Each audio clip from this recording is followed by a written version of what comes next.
Can you hear me? Test 1, 2, 3. You guys know the drill. If you can hear me, say 1, 2, 3. Type in yes in the comments. I tell you what, type in 1, 2, 3 just to do something different so you know that you can hear me. Make sure the microphone is working. Type 1, 2, 3 in the comments if you can hear me. Aha, I see a yes. There we go. Looks like you can hear me just fine, guys. Good Monday morning. How's everybody doing? Doing okay? How was Mother's Day with your family? I hope yesterday you guys made the most of Mother's Day. I know the weather was kind of cloudy and cold and rainy and snowy, at least in northeast Wisconsin it was. But hopefully you made the most of it by spending time with Mom. And, hey, don't get me wrong, I love my kids, but I'll tell you, my wife, Sarah, there is nobody who does more for my kids than my wife, Sarah. She is amazing. And my mom back in New Jersey is an amazing woman as well. Blessed to have a couple of wonderful moms in our family, and I hope your family has a wonderful mom or two or whatever that's looking after you and your extended family. So kudos to all the moms out there for all that you do, especially during this difficult time during the COVID-19 pandemic. All right, so who is on Facebook this morning? Let's see here. Hello to Brennan Leverton, Gawarov, good morning to Myra in Green Bay. Let's see here, Valerie and Charlotte and Robert in Swamico and Megan and Callie and Essie. Good morning to you guys too. Judy in Manitowoc. Hello, Ryan Hartman. And let's see here, Debbie and Grayson in Black Creek are with us today. Let's see here, John and Brooke in Grafton. And let's see here, Mike, Blake in Appleton. Hello, Rosie Thiel is there. Good morning to all of you guys. Look at all those 1, 2, 3s. All right, awesome. 1, 2, 3. All right, so we'll get started here on today's Weather School. You may have looked at the title of our lesson today, and I'll bet you a few of you out there, especially some of the dads, probably were thinking, is this about golf? Water hazards. Not those kind of water hazards. Water hazards and fire danger. We're talking about two opposites. We're talking about water and fire, but yet they are both key players in our weather, in what's going on with our weather, and especially in regards to water. It's part of the water cycle, and too much water can cause a lot of problems, especially in regards to flooding. Floods kill more people each year than any other type of natural disaster. So a lot of times when we think of natural disasters, our minds go to hurricanes and they go to tornadoes, and sometimes we branch off and think about earthquakes and volcanoes and all those other earth science things. Floods are number one primary killer for people in regards to natural disasters. And the thing is that a lot of times we see a body of water and it's just stationary or is not moving very much, and we get kind of lulled into this kind of false sense of security. But when water is on the move, water can be very, very dangerous. We have in Wisconsin during certain times of the year flooding and flash flooding.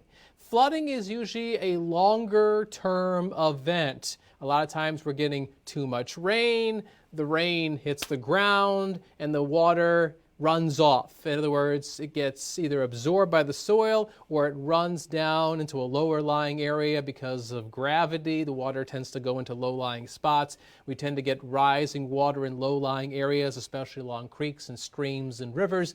We tend to see flooding along rivers, creeks, and streams very commonly during the spring. That's pretty normal. That's flooding. But then we also get flash flooding, which is not a long-term thing. It's usually a more quick event.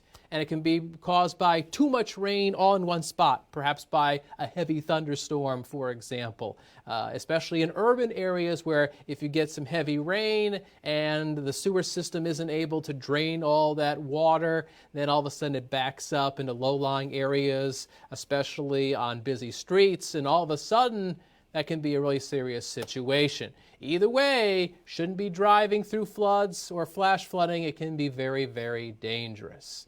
All right, so let's see what I've got for you guys today. We're going to talk about flood safety right off the gate here. So when we talk about flood watches and warnings and flash flood watches and warnings, it's very much similar to how a tornado watch and a tornado warning is. Remember a few weeks back, I was talking about how tornadoes are like cookies and how like the ingredients for a tornado are there, then it's a tornado watch. But if we actually have real cookies, real tornado, then it's a tornado warning. Well, a flash flood watch is kind of like that too. We have the ingredients in a flash flood watch for a flood to happen. So a flash flood watch means that conditions are favorable for flooding. We have the ingredients there for it to possibly happen. So it's good to be prepared. That's a flood watch or a flash flood watch. But then if we actually have the flooding happening, a flash flood warning or a flood warning means that flash flooding is imminent or it's actually occurring, and it's important to take action. It may require people in low-lying areas to move to higher ground. It may encourage people to not drive through certain areas where water is either standing or rising. And it's a situation where you want to avoid those areas that are dealing with flooding because it can be a very dangerous situation. So again, flash flood watch, the ingredients are there. A flash flood warning means it's actually happening now, similar to severe thunderstorm watches and warnings. Tornadoes watches and warnings. Ingredients are there for a watch. A warning means it's actually happening in real time. So here's the deal. Heavy rainfall can lead to rapid water rises in low-lying areas and rivers. And really, it doesn't take that much rainwater running off to either knock you off your feet or perhaps to lift up automobiles. 6 inches of water can knock you off your feet. So half a foot of running water on the ground can knock you over. Imagine that, right? So if you're standing in a flood water and it's moving, half a foot of it can knock you over. Now, a foot of water flowing along the ground can be enough to displace the weight of an automobile, a whole car, and get that to float down the street or down the river. And once we get up to about 18 inches, a larger vehicle, perhaps like a small truck or something like that, can be displaced by the water, and that can cause the truck or whatever to float down the road or down the street or perhaps down the river as well. Bottom line, cars aren't really made to drive through water, so as meteorologists like to say, both on TV and from the National Weather Service, the safety tip is turn around, don't drown. Don't underestimate the power of water. Never drive through flooded roadways or pass rivers that are overflowing their banks. Turn around and don't drown. River flooding is the most common type of flooding. And if the flow rate exceeds the capacity on the river channel, then the flooding can cause the areas and the surrounding areas to have the water overflow their banks, and the water goes up over the banks, and all of a sudden that river is not staying in the riverbank anymore, it is going outside. So again, river flooding is the most common type of flooding. It's interesting because, I mentioned off the top that flooding kills more people than any other natural disaster, more than tornadoes, more than lightning, more than hurricanes. The Yellow River in China, it's a large river in China, has had 4 of the most deadliest flood events in recent human history. Back in 1931, there were some tremendous floods on the Yellow River in China. And I don't think there was an exact number of how many fatalities there were, but there were about somewhere in the ballpark of 1 to 4 million people that perished from the flooding. That's an amazing number. So people who were not living in homes that were well, protected. They were in low-lying areas. They were not higher up. The flooding was just way too much and overwhelmed all sorts of towns and villages, and it was extremely dangerous and deadly. But you know what? Not all flooding is bad. A lot of it's not good because it gets in the way of our human lives, our homes and our roads and things like that. But if you look back at human history, some floods have actually been good, especially in ancient Egypt, along the Tigris and Euphrates rivers, like Mesopotamia, the Ganges River, India. What happens is that sometimes the floodwaters leave behind what's called silt. And silt is soil that is really rich in vitamins and nutrients. And when that silt is left behind after the flood, it's great for farming. You can really plant a lot of great crops after the flood. Of course, you don't want to be in the flood, but then, that's dangerous. But then after the flood, the silt left behind can be really, really good for farmers who are trying to grow crops. So, floods obviously are not good, but there is some benefit to some flooding, oddly enough. All right, I've been talking your ear off already. Do we have any good questions here? Let's see here. Do we have any questions? We got a lot of good mornings. We don't have any questions this morning. Okay, Joey, Chang, and Zara wants to know, they want to know how long a car can float in water. It really depends on how long the flooding is occurring. If the flooding is only lasting for a couple minutes, well, then the car is only going to float for a couple minutes. But if the flooding is going on for, an hour, 2 hours, the car can float as long as the water is able to displace the weight of the automobile.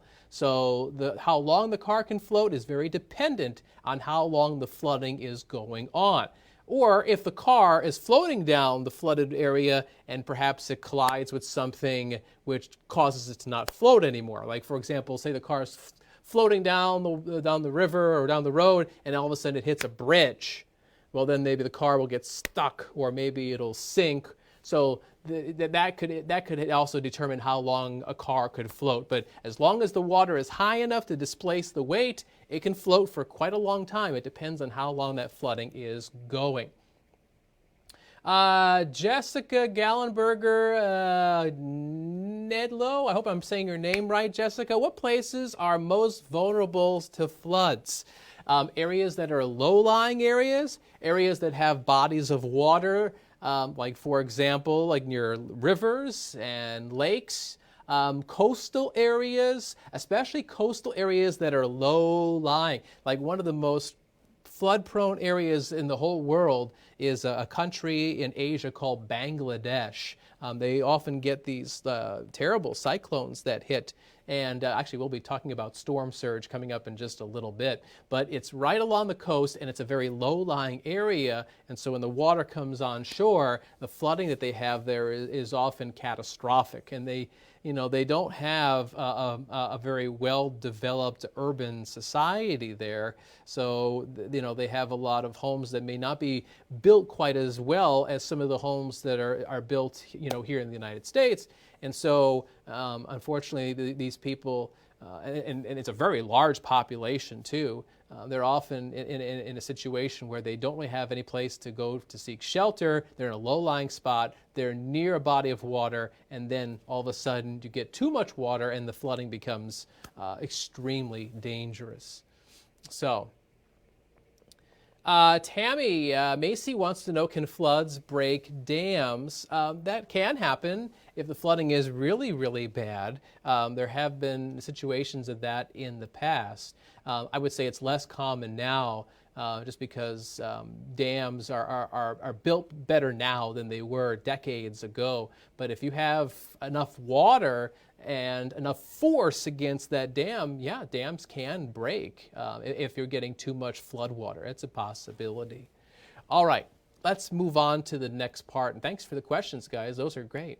All right, so someone last week asked a bunch of times about ice jams, and I didn't ignore your question. I can't remember who asked it, but I didn't want to spoil the fun for today about ice jams. And, we definitely have some experience on ice jams here in the First Alert Weather Center because some of you folks at home have dealt with ice jams over the past couple of years. In around Fond du Lac, March of last year, so 2019, we had humongous ice jams in downtown Fond du Lac. And Oconto, that was New Year's Eve. Earlier this winter, we had a pretty significant ice jam that happened in downtown Oconto. And you tend to find these early and late in winter, most common following prolonged cold temperatures. And what happens is that, we have ice that's forming on a river, but it's not completely solid. And what's happening is that it's breaking off in chunks. So the thawing ice breaks free and flows down the river. And what happens is the ice gets stuck somewhere. It collects. So ice jams and flooding occur when ice builds up and prevents that water from flowing down the river. So essentially, like the ice jam itself creates kind of like a dam and blocks the flow of water. So if we have ice that's breaking up, and if it happens to coincide with perhaps a heavy rain event, so it rains, the water hits the ground, and either it gets absorbed by the soil, regardless whether it gets absorbed by the soil or it runs off into the river valley, all of a sudden that river is getting a lot more water because of the rain. And all of a sudden that heavy rainwater is coming down the river where ice is breaking open and then creating like a dam. It's called an ice jam because it's jamming up the flow of water down through the river. So all of a sudden what happens is that that water hits all that ice that's collecting at the bottom of the river, and it has nowhere to go except off to the sides. So the river water goes over its banks right where that dam of ice is, the ice jam, and all of a sudden you have lots of flooding in downtown areas where you have that ice jam, like the water pouring over the sides of the river in and around Fond du Lac and Oconto, and some of that water, going several blocks away from the actual river itself because the ice is creating a wall and not allowing that water to flow into Lake Winnebago or into the waters of Green Bay. So ice jams can cause a lot of problems. You tend to find this very early in winter or towards the end of winter. All right, let's see here. Questions? Alicia wants to know, are there any types of vehicles to hold its place during a strong flood? Well, any vehicles, well, I guess the heavier the vehicle, the more likely it is to be able to withstand a flood. But if you have enough water and enough, force of that water to displace the weight, then it can be strong enough to lift up any vehicle. So I guess in theory, if you had a really heavy truck, it's less likely to be picked up by the flood water, but if the water's high enough, it can displace the weight and that vehicle can lift up. So I guess, I'm trying to think theoretically now, if you had a large tank, I can't tell you how much a tank weighs, but it'd be more difficult to pick up a military tank than it would be to pick up your mom and dad's car. But even with a heavy, armored vehicle like that, if you had enough water, it could displace enough weight. Would it be able to do that? I don't know. I don't know how much a tank weighs, to be really honest with you. But I would say there's probably not too many vehicles that are going to be able to withstand a flood. Anyway, so that's an interesting thought. Tiffany Ellingson, can a large car drive through 12 inches? Well, by a large car, do we mean like an SUV or like a big pickup truck? It's going to be pretty close. 12 inches might be enough to cause that car to start to float. It all depends on how much that large SUV or that truck weighs. If it weighs enough, I want to say in the ballpark of 1,800 or 2,000 pounds, it can be lifted up. So let's see here.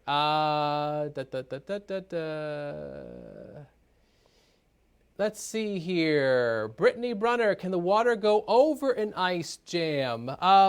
if the water piles up high enough, it can, but unfortunately the water's first most likely thing is to try to go around the ice jam, because that is the path of least resistance. And so the water is going to have a tendency to try to go around the ice jam off to the sides. If the water gets high enough, then perhaps it'll try to go over the ice jam. But by the time that happens, the water is probably coming way inland and flooding areas around the river and downtown areas like for Fond du Lac and for Oconto, for example. So it could go over the top, but it's not going to go over the top until it goes around the sides and up the sides of the river first. Does that make sense?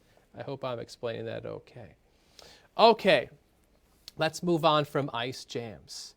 So we talked about hurricanes a few weeks back. And I touched on hurricane storm surge just briefly, but I found this cool graphic, and I wanted to show this to you. So the storm surge is the flooding being pushed onshore by a hurricane. And really, this is the most dangerous and deadly part of a hurricane. So now while I'm talking your ear off about storm surge, I want you to watch the graphic and see how the flooding, the waves get worse and worse and worse. So when we're talking about storm surge, like from a major hurricane, like Hurricane Katrina that hit the New Orleans area, we're talking about all of a sudden a wall of water that's 20 feet high. And so that wall of 20-foot high water is being pushed onshore into beaches, into downtown areas, and it's bad, and it could be even worse if it happens to coincide with high tide. When we say high tide, we talk about high tide and low tide because of the moon phases and the position of the moon. If that high tide happens to coincide when the hurricane is actually hitting land, then the storm surge is probably going to be even worse. But, you know, we talk about high tide and low tide. Really, the primary driver of hurricane storm surge is the wind. It's the power of the wind that's blowing that water onshore. It's basically taking the water and pushing it into very large waves that crash down onshore and then move way inland. And it could be several city blocks away from the ocean, causing some serious flooding. Now, hurricane storm surges are bad pretty much everywhere, especially in cities, like urban areas. But I would say storm surge can be even worse when the shoreline or the coastline is really curvy, because when you have a lot of little bays and inlets, that's where water can really pile up, so to speak, into these areas where you have more of a curvy coastline as opposed to a coastline that is straight. So you tend to have even more issues with rising water when you're dealing with various bays and inlets where the water can really pile up. So if you look at the graphic here, we just played this here, so you could see how the waves come. And as the wind is pushing that water, the waves start getting higher and higher. When those waves get higher and higher, they are able to push farther onshore and eventually overwhelm the buildings. And this is why people who are living by the shoreline, when a hurricane is arriving, they're asked, please evacuate, because it's the storm surge that is unfortunately going to claim the most lives. If people don't leave and they're living by the shore, the coast, and all of a sudden you have this humongous 20-foot wall of water, that is seriously dangerous. Okay. Let's see here. Joshua Gilbert, how far north can hurricanes get? Well, the thing is, when they move north, the water that they rely on to give them energy tends to go away. I mean, yes, there's water where they're going north, but hurricanes thrive in tropical areas when the ocean water is around 80 degrees or warmer. And then once you get north of Florida and you move up the East Coast, well, the water temperature starts going down into the 70s, down into the 60s. This is usually late summer, early fall, when we're in primary hurricane season. So hurricanes, sometimes they hit the mid-Atlantic, sometimes they hit New England. Usually when they start getting up around eastern Canada and in towards like Greenland, Iceland, usually hurricanes weaken very rapidly. They become tropical storms, tropical depressions, or sometimes they even head towards the British Isles, and they're just really what's called an extratropical storm, which doesn't mean they have more tropical features. It means they've lost their tropical features. I know that's kind of a weird phrase, extratropical, but it doesn't mean it's more tropical. It actually means it's less tropical. I know I didn't come up with that phrase. If I did, I wouldn't call it that, just because that's confusing. Anyway, all right, let's see here. Any other questions? I don't see any other storm surge questions. I will continue on, and we'll say goodbye to our cool graphic. Rip currents. What is a rip current? A rip current is a strong current of water that's moving away from the shore.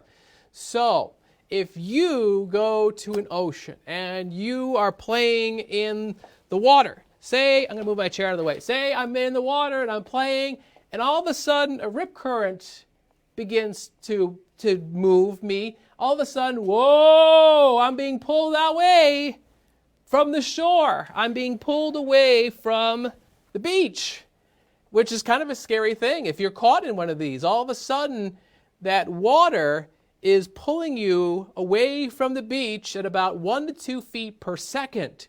So for every second that goes by, you're about 1 to 2 feet farther away out to the ocean, away from the shore and safety, which is rather scary, right? So what happens is that these rip currents form, and a lot of times they form in between like sand banks, and the water is basically funneling its way from two different sides and then away from the beach. So sometimes it's hard to really tell what's going on unless you stop and look at the water. Sometimes during a rip current, the water looks really dark, or it has kind of a milky color, and there may be less wave activity going on. It looks out of place compared to the rest of the shoreline. So what happens is that people get caught in these rip currents and they get pulled out to sea, which, obviously is dangerous. So if you are in a rip current, one of the most important things you do is to not panic. It is scary. You're being pulled away from the beach. You're being pulled farther out to the ocean. But a lot of times people panic and all of a sudden they drown, which obviously you don't want to do. So you don't want to fight the current. You don't want to try to swim back to shore directly into the rip current, because there's no way you're going to be able to outswim the rip current. Even if you were like an Olympic swimmer, like the most amazing swimmer, there's no way that you could swim into a rip current all the way back to shore. It's just no way. So the best thing to do is either to stay calm and float and allow yourself to go out and then wait for the current to slow down. Or the second best thing to do is to try to swim off to the sides of the rip current. So you see in the diagram there, the escape route. The escape route is to the sides of the rip current. That way you're not fighting the water that's moving away from the shore. You're moving off to the sides of the rip current where you're not being pulled out the shore, and that way you can start to swim your way back towards land. Does that make sense? So you swim to the sides of the rip current and then come back to shore. But don't come back to shore through the rip current, because there's no way you'll be able to do it, and you're going to waste a lot of energy, which increases the chances of drowning. Hopefully that makes sense. Okay. Let's see here. Let's see here. That's got a question here. Tiffany Ellingson, can people hold their breath long enough to have a flood go by? No, I don't think so. We can only hold our breath probably just a few minutes under the water if we're lucky, and I don't think that's going to be long enough to watch a flood come and go. Floods, they tend to last quite a bit longer than that. Even flash floods, which are short-lived compared to regular floods, that's too long of a thing. Let's see here. Brittany Brunner, can rip currents kill you or drown you? Absolutely. In fact, that is actually, I remember seeing not that long ago, that's one of, in Australia. Australia gets a lot of rip currents in particular. And I think that I saw that more people die in Australia in rip currents than a handful of other disasters like brush fires. And so they can definitely be very deadly. Let's see here. Looking here. Crosby wants to know, can rip currents happen on Lake Michigan? That's a good question. I am not 100% sure. I have not heard of any, but I would think that it could happen. It's probably less likely to happen on Lake Michigan just because it's not as active as like the Atlantic Ocean, for example, or the Pacific Ocean. So I really am not 100% sure if a rip current can happen on Lake Michigan. If it does happen, it's probably less common. It would be less common. So I will probably have to try to get back to you on that question. So that's a good question. So let's see here. Let's see here. We're going to 6-year-old Ruin. What is the safest spot to be during a flood other than up high? Really, yeah. I mean, high areas especially. You want to be up in elevation if you can. If you are caught in a flood, like if you're in a home and you can't escape the rising water, then during hurricanes, sometimes people climb up on their roofs and try to flag down some help from helicopters who come and rescue people. Yeah, I mean, higher areas in elevation are the safest places. But if you are stuck in a flood and you can't really escape, and if you're at home, you want to try to get up to a higher floor, and if the flooding is really bad, sometimes people get up on the roof. That's probably your best bet.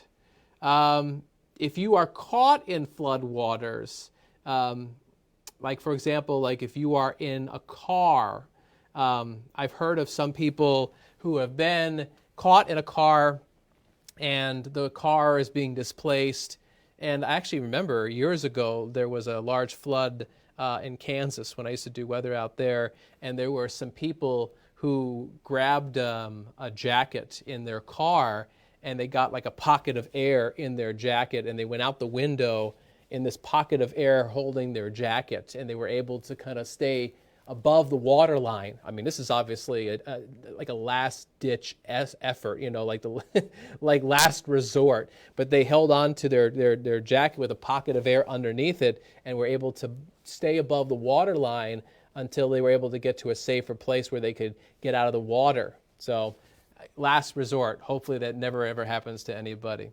But you know what? These rip currents, well, I think of it, they can really flow way offshore, like anywhere from like 100 feet to 300 feet off of shore. So, when you're 300 feet out from the beach, that can be pretty scary, especially if you're not a really good swimmer. So, again, you want to swim off to the side. Somebody had mentioned you want to swim parallel to the shoreline. Exactly right. Parallel to the shoreline and then come back on shore, but not through the rip current because it is too strong and you will not be able to swim through it. All right, so moving on. So we talked about floods and water. And let's quickly talk about fires. And actually, this is actually really good timing because today is another day where we have very high fire danger across the state. Fire danger is something that we deal with occasionally in Wisconsin. Basically, we have very dry ground. There's a lot of brush. We're just starting to green things up, but there hasn't been a lot of green vegetation up until just now. So we have dry ground, dry brush. The air is dry. The relative humidity has been running low over the past week or so as we've been getting some cool, dry air from Canada. And when the wind blows, if there's any spark that can cause fire, then the wind causes that to blow away from the source very rapidly. And the brush, the dry ground, is fuel for more spreading of the wildfire. So in Wisconsin, just last year alone, there were 710 wildfires. Think about that. Last year in Wisconsin, there were 710 wildfires. Now, most of them were small, but still, that's a lot of fires that were not controlled well at all within the state of Wisconsin. And about 1,200 acres were burned because of all those wildfires just last year. Wildfires are most common during the summer and the fall. The hot and dry weather is what usually causes them. And out of those fires, 80% are caused by us, by human beings. Not being careful with matches, throwing cigarette butts into dry, brushy areas out of cars, not being careful with campfires, with grills, using machinery that sparks and causes a fire. So 4 out of 5 fires, wildfires, 80% are caused by human beings. The other 20% primarily caused by lightning. Lightning is the most natural cause of fires outside of human beings and are influenced. So, wildfire safety in front of you here. Never leave campfires unattended. Adhere to burn bans and warnings. A heads up, the Department of Natural Resources here in Wisconsin has suspended burning permits, so people shouldn't be burning brush during the pandemic. Properly discard of extinguished cigarettes, so don't flick those cigarette butts out the window. Not that you kids would smoke, but moms and dads who have that habit should extinguish their cigarettes properly. Keep vehicles off of dry vegetation. Sometimes people park their cars on dry grass, and if there's some hot metal, or maybe the car has a spark, that can cause a fire. Avoid power tools that can cause sparks, and obey orders from local officials. All right, so let's see here. Do we have any questions here in regards to, let's see here. Brittany Brunner, can fire form from the heat of the sun in Wisconsin? You know, if you took a magnifying glass and you held that over dry brush in the middle of summer, the heat coming through the magnifying glass probably could intensify through it and cause a brush fire if it was pointed right on top of some very dry tinder or some brush. Then I think that could happen. I think under normal circumstances that wouldn't usually happen though. You probably would need that sun, that very strong sun, to be magnified a bit. But otherwise, I don't think like a typical sunny day in Wisconsin during the summertime would cause the brush fires. You probably would need a little bit more than that. So let's see here.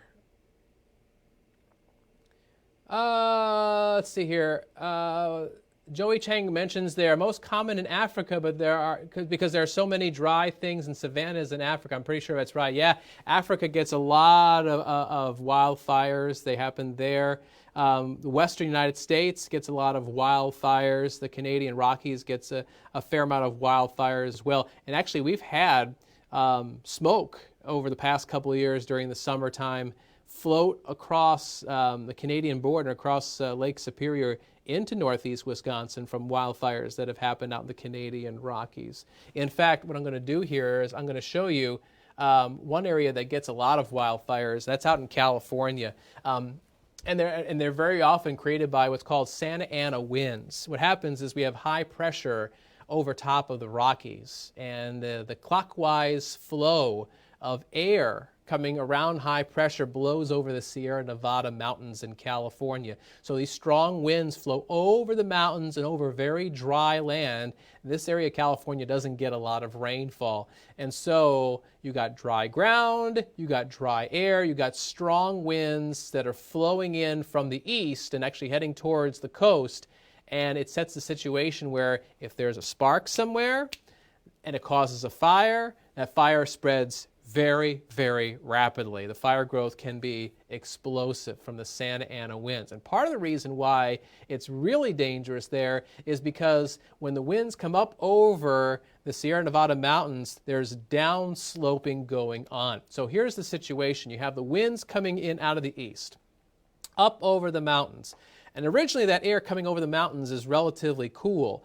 But as the air comes down in elevation, the air begins to get compressed as it sinks down towards the lower areas, the lower elevated areas to the west of the mountains. So as that air sinks in elevation, it compresses. And when the air compresses on the way down, it heats up. So all of a sudden, this cool air sinking quickly becomes compressed and heats up fast. So now it's a lot warmer down towards the bottom of the mountain.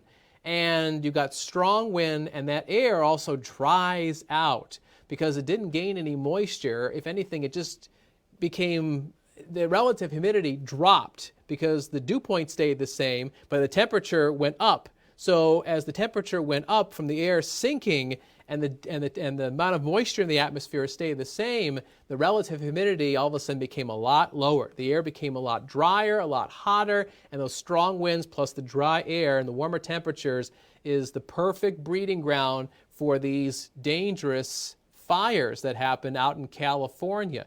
So Santa Ana winds can cause a wildfire to move about 40 miles in one day. That's a long way for a fire to move. If you have a fire here, in one day it can be 40 miles away and spread that far and that fast. And that can burn about 1,000 acres per hour. So these fires don't stay put. They move. And that's why people, during these wildfires in the western United States, especially in California where there's a higher population, they're often forced to evacuate, and they have to evacuate very fast. I've seen some video of people evacuating, and unfortunately evacuating almost too late, where they're driving down the road and there's fire all around them. It's very, very scary as these fires rapidly approach. And really the only way that you can really fight these fires is to try to cut down some of the trees, the fuel ahead of the fires, because the fires will burn and they continue to burn from burning trees and buildings. Well, if you cut down some of the trees ahead of where the fire is going, you can probably slow down the progression of that fire, and you will often see that they'll bring in these helicopters that'll try to dump tons and tons of water on top of these fires to try to drown the fires out, to try to stamp them out. But to do that it's a tremendous amount of effort and resources to do that. So it's usually it takes a long time to take out these fires that happen out in the western United States. Let's see here. Brittany Brunner, what was Wisconsin's worst wildfire? I don't have the stats on it, but I would say the Great Peshtigo Fire. Gosh, that was back in the turn of the century. You know what I'm going to do? I'm going to kind of look it up real quick on my phone here. If you go over to the Neville Museum here in Green Bay, they, of course, they're not open right now, but when they do open back up, they have a great little display on the Great Peshtigo Fire. Here we go, Great Peshtigo Fire. Let's see here, happened October 8th, 1971 in northeast Wisconsin, included much of the southern half of the Door Peninsula, adjacent parts of upper Michigan, and it was the largest community, Peshtigo was the largest community in the fire there. It burned 1,200,000 acres, and the deadliest wildfire in American history. 1,500 people died from that fire. And it says estimated deaths, 1,500 people and possibly as many as 2,500. That fire also occurred in portions of southern Door County into northern Kewaunee County. So that would have to be Wisconsin's worst wildfire, just the extent of it and the number of fatalities. But, of course, the year on that, 1871, back then there weren't the resources to be able to combat that fire during that time. Now in 2020, we have a lot better resources to try to control these fires, but we still have to be responsible and follow safety guidelines to not create these fires in the first place. All right. Let's see here. Brittany Brunner, can a wildfire form even if it isn't dry? A wildfire can form if it's not dry, absolutely, but it's more likely to occur in dry situations, dry ground, dry air, breezy winds. But if you don't have those ingredients, it can still happen. It's just less likely to spread quickly. It would more be likely to spread a lot slower. So again, it's the weather conditions that help to make the fire spread a lot faster. All right? Okay, excellent. Oh my goodness, it's like 10:45 already. I try to do these weather schools in about 45 minutes, and I just looked at the clock and I'm like, oh my goodness, we're out of time already. So here's the deal. Normally I give out homework for the parents. Ha ha! But you know what I'm going to do? This week, I'm not going to give out homework for the parents because yesterday was Mother's Day. That is my Mother's Day gift to the moms, and we'll let the dads slide too. There will not be any homework for moms and dads because yesterday was Mother's Day. So I don't want to give you any more work to do this week. That's my gift to you. A heads up. So we had weather school today, and we are getting close to the end of the school year. I know you guys are taking your classes online and keeping up with your homework and your assignments. We really don't have too many more weeks to go until summer break arrives. So looking at my calendar here, today is May 11th. We do these weather schools usually on Mondays. So we have May 18th, and then the following Monday is Memorial Day. So I'm not 100% sure, but next Monday, May 18th, might be our last weather school, possibly. It depends on a couple of other factors as well. We are going to have either 1 or 2 more weather schools. We'll have weather school next Monday on May 18th. We might have one the Monday following Memorial Day. We won't have weather school on Memorial Day. I'd rather you spend your time with your family and take a minute to think about why we observe Memorial Day in regards to people who have, who have sacrificed their lives for our country, so we can, live free. I think it's more important than having a weather school on Memorial Day. But I want to make sure that we, give you a heads up on what's going to happen. We're probably going to have weather school Monday, May 18th. And we might have a weather school on the first day of June. I'm not 100% sure. So we'll have at least 1 more weather school, maybe 2. But I will let you guys know on future Facebook posts. Okay? Sound good? All right, guys. Well, I appreciate you guys all stopping by. I hope you guys are all doing well. And I also am looking forward to some warmer weather. It is going to warm up later this week. We'll have highs in the 60s. On Thursday and the next weekend, and next week looks kind of like 70s to me. So get excited. The weather's been kind of recently, but there's definitely a change in the weather pattern, and I think the latter half of May you guys are going to like, which means you guys need to get out of the house and go play in the backyard or wherever, okay? Just make sure you follow social distancing. All right, thanks for stopping by Weather School. I hope you guys enjoyed water hazards and fire danger. Take care. Until next time, bye-bye.